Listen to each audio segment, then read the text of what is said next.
বাঘকে কে না ভয় পায়, কিন্তু বাংলাদেশের মুন্সিগঞ্জে এমন একজন মানুষ ছিলেন যিনি বাঘটাক ভয় পেতেন না, বরং বাঘই তাকে দেখলে কুঁকড়ে যেত ভয়ে।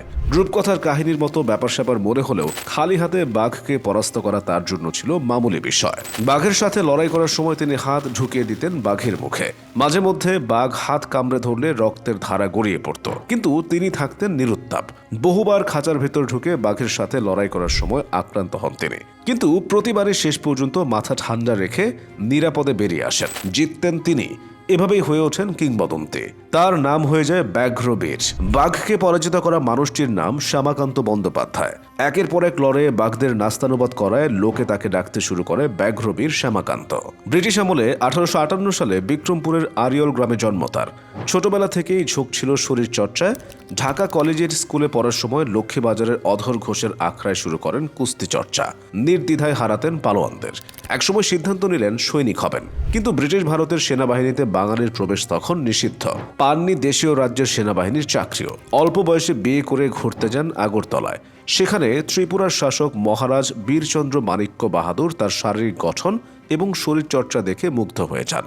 তাকে পার্শ্বচর বা দেহরক্ষী হিসেবে নিয়ে নেন। মহারাজের ছিল শিকারের শখ। শিকারের নিমিত্তে একদিন বনে গেলে বাঘ আক্রমণ করে বসে। খালি হাতে লড়েই সেই বাঘকে ধরাশায়ী করে ফেলেন শ্যামা। ধন্য ধন্য রব পড়ে যায় চতুর্দিকে। 2 বছর পর এই বাংলায় ফিরে আসেন তিনি। 1876 সালে বরিশাল জেলা স্কুলে যোগ দেন ব্যায়ামের শিক্ষক হিসেবে। পাশাপাশি গঠন করেন সার্কাস দল, কেনেন চিতাবাঘ। সেই বাঘকে বশ করতে খাঁচায় ঢুকে শুরু করে দিলেন লড়াই। বাঘের আচরে বহুবার ক্ষতবিক্ষত হয়েছেন, কিন্তু হাল ছাড়েননি।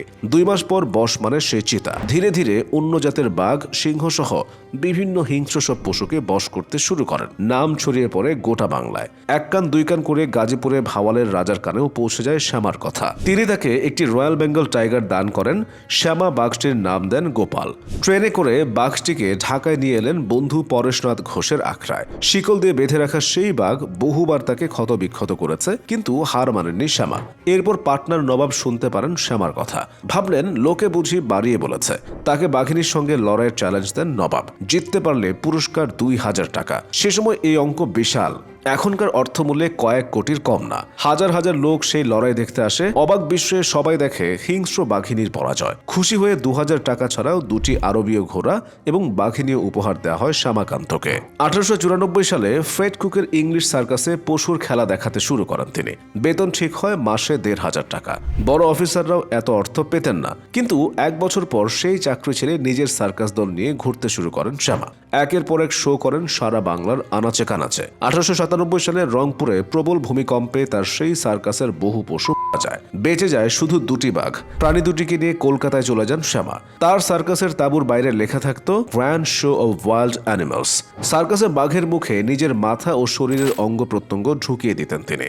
এভাবে 18 বছর খেলা দেখিয়েছেন। সবচেয়ে প্রিয় ছিল রয়্যাল বেঙ্গল টাইগার। এই প্রাণীকে খাঁচায় ঢোকাতেন, এরপর প্রবল গর্জন করে ছুটে আসা বাঘের মুখে ডান হাত ঢুকিয়ে আলিঙ্গন করতেন। দর্শকরা আতঙ্কিত হতো বিস্মিত। আরও নানা খেলা দেখাতেন শ্যামা। তার বুকে রাখা 10 মণ ওজনের পাথর ভাঙা হতো হাতুড়ি দিয়ে। একবার লাট ভবনে 14 মণ পাথর বুকে নিয়ে খেলা দেখান শ্যামা। এই কাহিনী সেকালের বাংলা এবং ইংরেজি পত্রিকায় ফলাও করে ছাপা হয়। তাকে নিয়ে লেখা হয় কবিতাও। একসময় ত্রিপুরার এক সন্ন্যাসীর সান্নিধ্যে এসে স্ত্রী সন্তানদের ছেড়ে বৈরাগী হয়ে যান সেই ব্যাঘ্রবীর শ্যামা। গৃহত্যাগ করে ঘুরতে থাকেন তীর্থস্থানে। চলে যান তিব্বতে। সেখানে তার নতুন নাম হয় সোহং স্বামী। হিমালয়ের কোলে প্রতিষ্ঠা করলেন আশ্রম। সেখানেই সাধনা করতেন, লিখেছেন বইও। 1918 সালের 5 ডিসেম্বর পৃথিবীর মায়া কাটিয়ে অনন্তের পথে চলে যান শ্যামাকান্ত ওরফে সোহং স্বামী। তার দেহাবশেষ বর্ধমান জেলার পালিতুপুর আশ্রমে এনে সমাধি স্থাপন করেন তিব্বতী বাবা।